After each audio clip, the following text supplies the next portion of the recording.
Nicole Hansen here with the Youth Horticulture Education Program with the University of Nevada Extension, and today we're going to talk about the crown jewel of summer gardens, the tomato. We are at the San Miguel Community Garden today to check out their tomato area. I'm going to flip this camera around so you guys can see this beautiful garden as I walk, and its curator, Mo. Here we go. There's Mo. He runs the garden here at San Miguel. Look at this beautiful garden.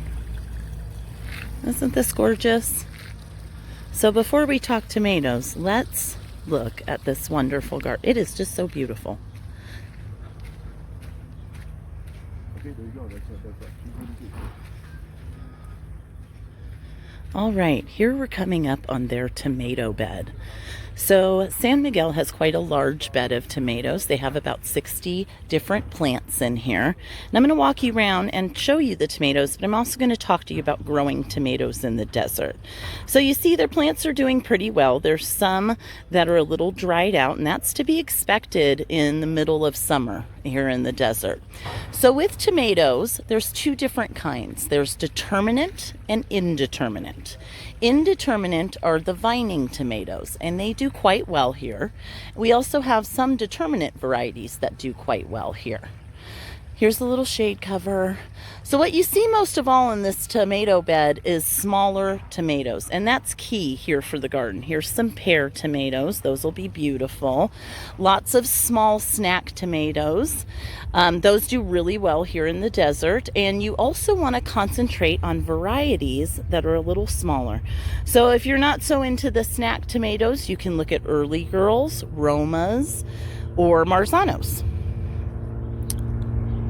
Those are all sauce tomatoes, and they grow really well here as well.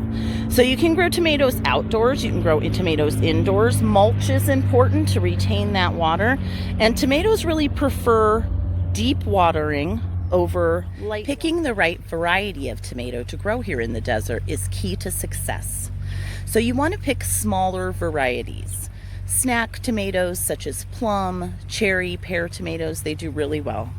Sauce tomatoes like Marzanos or Romas do very good. Early Girls and plum tomatoes do well. The bigger the tomato, the more it struggles here in the desert. Tomatoes are best started inside in January to be planted outside after first frost.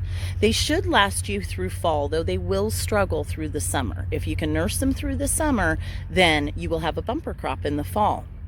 My boss, Dr. Angela O'Callahan, recently did a study on shade cloth for tomato, and it's found that 30% shade cloth works best for the summer months.